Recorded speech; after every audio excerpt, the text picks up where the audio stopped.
Okay, so offensive line play is the space in Madden where I would argue there is the most equity or the ability for you guys to gain an upper hand compared to the average player online. Long has been the narrative that all offensive linemen are the same. You'll hear pro players say this all the time. Obviously, I think all of that is total. But today we're going to break down some myths and we're going to talk about the best AP setup possible, in my opinion, that you guys should be running. This is going to give you all the bells and whistles to have information at the line of scrimmage, but also have a very stout blocking front in front of your quarterback. So let's go ahead and get into my lineup right now. This is as of early March. We are running Andrew Whitworth at the left tackle. We are running the center Dexter Lawrence at left guard. We are running the left guard Quentin Nelson at center. We will get to that here momentarily with our first myth. Greg Van Roten is our right guard and Rob Havenstein is our right tackle. So this is going to be our 5 across the board. We'll get exactly into the AP here momentarily, but let's start off with myth number 1. Playing offensive linemen out of position hurts their statistics, or you'll notice that they play worse. I am a firm believer in Madden 24 being the year where this does not matter. To me, we talk about the offensive line play in this game. I'll also go through strategy items here momentarily, but you take a look at this Quentin Nelson. He is perfect for what I need. Obviously nearly maxed out, is maxed out on strength, got full pass blocking, full pass block power, pass block finesse a little bit lackluster. Run blocking is obviously pretty elite as well. The most important thing here with this particular player is getting the right abilities in the right positions. We'll talk about the AP setup here momentarily, but this card is a really, really good center for me. And I will tell you that I have not noticed any drop off in the performance of Quentin Nelson playing out of position at the center position as opposed to his natural left guard position. Just like I haven't noticed any knock in the performance of Dexter Lawrence, who is a center item that I'm actually playing at left guard for the purpose of his ability point setup. Again, we'll get to that momentarily. Now let's actually head to the stats of all of these offensive linemen. We'll go through these very, very quickly here. My left tackle, Andrew Whitworth, has merely 8 sacks allowed, and that is in 155 games played, which comes out to a single sack allowed once every 19.38 games played. What did you just say? Our left guard, Dexter Lawrence, has been with us for 62 games and only allowed 4 sacks. That's basically 1 every 15 games. Our center, Quentin Nelson, has been with us for 21 games. He has allowed 1 sack. Now, our right guard is technically the worst of the bunch on my team, but in 62 games, he has allowed 9 sacks. So that's basically 1 every 7 games. And our right tackle, Rob Havenstein, has been with us for 95 games and he has allowed 8 sacks. So that is basically 1 every 12 games. It's actually 11.8. So when you take a look at my line, the worst lineman on my team allows a sack once every 7 games, but then the general playing level, the floor for most of my offensive linemen is 12 to 20 games between sacks allowed. Now, for those of you that believe that offensive line play is completely the same regardless of ratings, that's going to be pretty nice for you, because what I'm going to do is I'm going to share with you the thing that you think matters most, and it does matter most, which is the ability setup. So let's go ahead and get into what makes this offensive line so powerful. Let's start off with the most important thing and a myth here, number 2, which is secure protector versus edge protector. Listen, secure protector is so much better than the edge protector ability. For one, it can block any player on the field. For instance, if you have a 5-man rush where maybe a tackle has a player to his outside shoulder, but then he has a player head up on him, based on who rushes and who doesn't, if that tackle has to block the guy that's head up or inside of him and he has edge protector, he's not going to get the benefit of the edge protector ability. Whereas if the guy that is blitzing off the outside attacks him, the edge protector will work. With the secure protector, it doesn't matter who he blocks. He's going to get a benefit of preventing the initial pass rush move. This is very important for stopping glowing X factors, which I'm going to show you guys here in this video as well. We're going to run multiple glowing players on the defensive line, and I'm going to show you that this offensive line AP setup as a whole is built to neutralize that meta. So secure protector on your tackles is very, very important, because I want to make sure that I'm not giving up those instant win animations off of the edge, speed rush animations, bull rush animations, swim moves right off rip. Those non-engaged pass rush moves that EA patched in the, I believe, February patch that started to get those instant wins a little bit higher for the defense. You want secure protectors to eliminate those completely. This is also going to really help when they block as well on double teams. I'll get to that momentarily with the guards, but let's skip over them and get to the center. The center is the most important part of this entire blocking scheme. So I'm going to run back into Quentin Nelson. Again, I'm playing him out of position for his AP. And the reason for this is that the center needs to be a player that has the post-up ability. This is honestly and arguably more important than running a secure protector on the center, but this Quentin Nelson gets a free post up and a discounted secure protector, which allows me to run both at the same time. Let me explain why this is really important. When you have a situation where your opponent rushes 3, your center is going to participate in a center guard double team, and that's oftentimes going to be with a guard in my scheme that does not have a secure protector. Having a center guard double team that involves at least one post up is going to be very important. They're not going to be able to shed. So those glowing players, whether it's an unstoppable force or a Colossus, they are not going to be able to shed a center guard double team that involves a post up. Now, why would I run a post up on my center instead of on both of my guards? Well, the answer is very simple. I just talked about the fact that I have secure protectors on both of my tackles. So if I'm ever in a situation where I have a guard tackle double team, the secure protector is basically going to help prevent the instant split or the instant win on that double team when it participates in a double team with a guard. The tackle is doing the heavy work.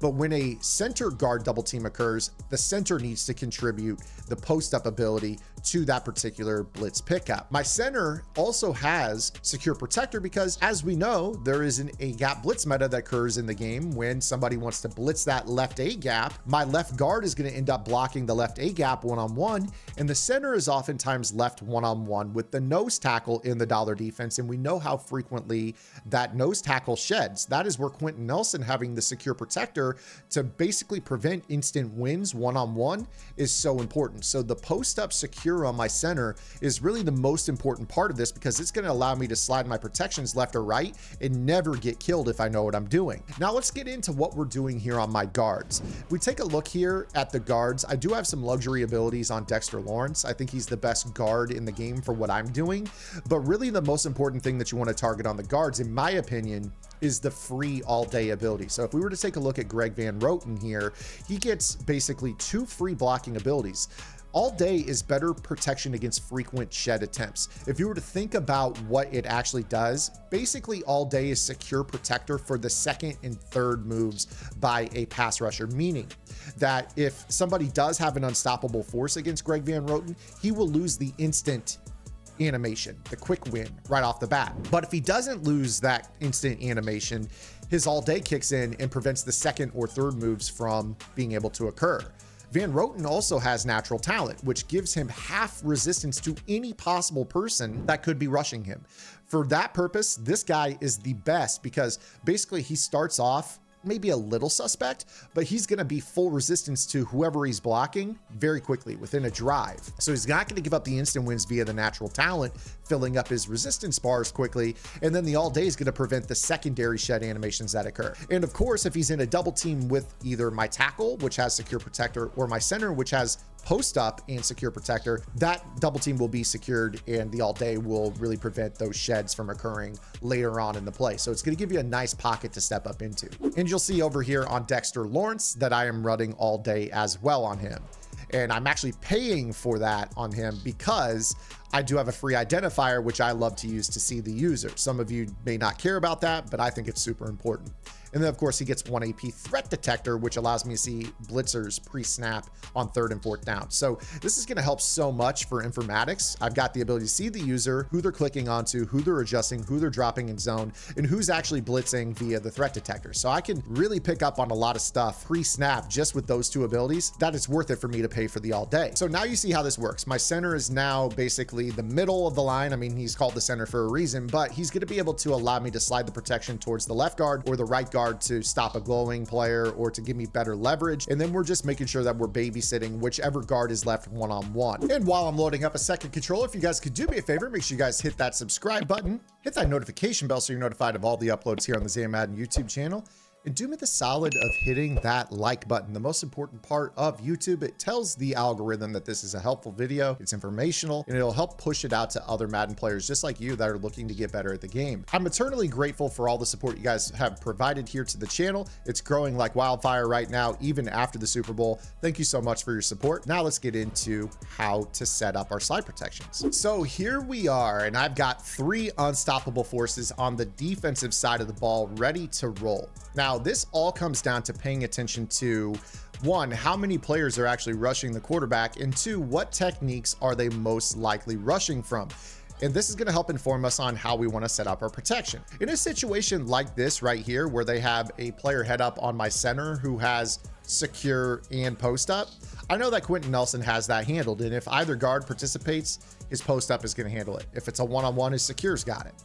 And then obviously off the edge, we are going to prevent the instant wins by both Bosa and Too Tall Jones because they are going to be blocked by secure protectors. Now, what this means as it pertains to my tackles is they are not going to allow instant wins. That does not mean that the second pass rush move or the third pass rush move won't get off the block. So that's why the all day is pretty important from my guard. So in a situation like this, what we could do against a 3-man rush, and I'll actually rush these guys here, and then I'll blitz my users that way they can shed.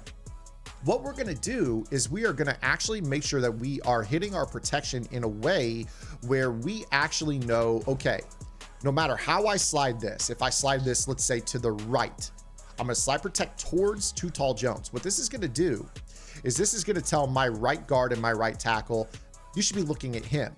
And then what I'm going to do is I'm going to slap the double team icon on the nose tackle, which is going to activate the left guard to slide over via the slide protection to help out on the center. So now we've got a post up center plus an all day guard blocking the double team up the middle. We've got a secure protector plus an all day guard blocking the right of screen defensive end. And then on the backside, you're going to get the one-on-one between my secure protector tackle and the unstoppable force Bosa. So what we know by this is that I've slid my protection to the right. This is going to give me a pocket in the right to step up into, and I got to be aware of Nick Bosa being the one who's most likely to get off that block. So when we snap this ball, you see right here, we get that double team. I'm able to step up, and you see right there, I mean, this was with the user blitz. Again, I used the green bar trick where if I have my linebacker with the green bar over his head and I have him in a blitz assignment, the game thinks 4 players are rushing. So you saw right here, we were able to get our double team with the all day and the secure protector. So the secure protector prevents the first shed, the all day prevents the second sheds and the double team splits.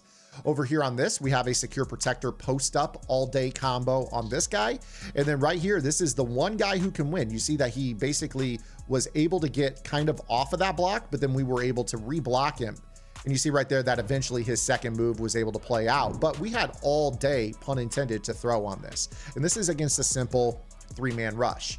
Now, again, we can do this the exact opposite direction. So let's say for whatever reason, I wanted to maybe stop this pass rush here.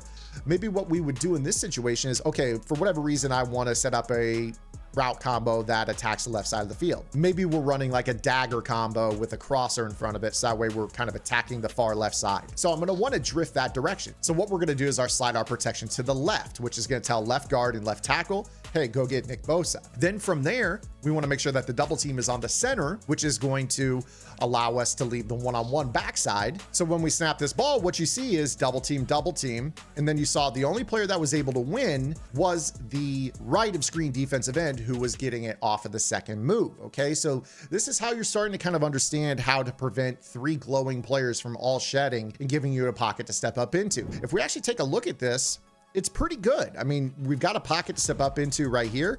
The only guy that's really got a chance is the far right. Again, we have this double team over here with the secure and the all day. We're not getting any impact from Bosa. We're not getting any impact from the nose tackle who's being blocked by the post up in the all day. And then over here, it's really the second move. You see right here, he gets off the ball. That first club move fails. Then the under move is what is able to win on the second. So because we didn't have an all day over there to the backside, that's why Havenstein was able to get beat by Too Tall Jones. But that's exactly what we expected out of this. But what happens when you start to get into 4-man rushes. So oftentimes when you talk about a 4-man rush, you're talking about 2 glowing players. Some will use 3. I think that's really overkill. But the problem that occurs with this is they're basically saying, okay, you're going to get a one-on-one with one of these players. Which one is it going to be? Well, that's the whole point of having the post up. So what we're going to do here in this example is we're going to say, all right, well, for this particular route combo, maybe I want to attack the right side. What I'm going to do here is I'm going to trust my all day to win backside against Too Tall Jones. That's not likely to occur. But when we go ahead and do this, if I slap a double team right here on the right of screen D tackle, we know that the center with the post up is going to be able to neutralize the Reggie White card. It's going to be very likely Too Tall Jones that's going to win, because we know the one-on-ones from the tackles are going to be just fine against the edge rushers. So we snap this ball, and you see right there that that is basically what occurs. So what do you do in that situation? Well, you've got a couple of different options. One, if you know that they don't have an X factor off of the edge, it would actually behoove you to move your secure protector against that defense to the guard position. So I move Whitworth into that left guard position. I move my all-day Lawrence to the outside.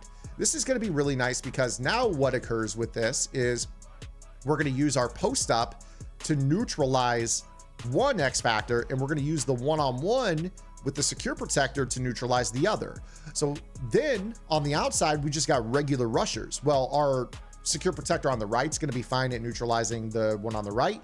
And then as long as we don't get a dice roll win from the left of screen one, the all day will handle the other one. So we snap this ball, and you see much slower animations. And then of course, Bo Jackson's crazy fast. So now we're out and moving, and we're able to pick up. Now, again, the 3 technique in a 4-man front is probably the toughest one to block.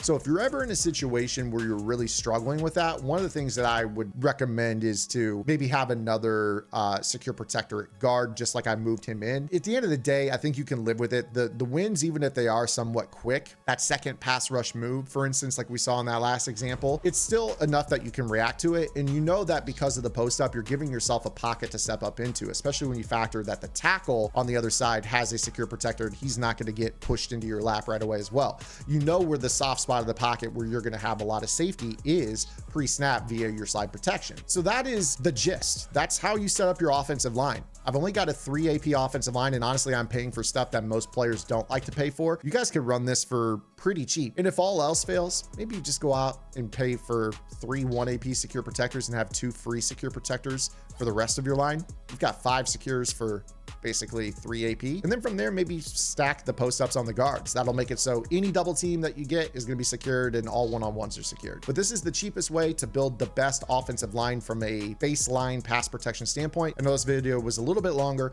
but I hope you guys enjoyed it. We'll see you guys tomorrow. Until then, this is Zan. Get in the lab and good luck.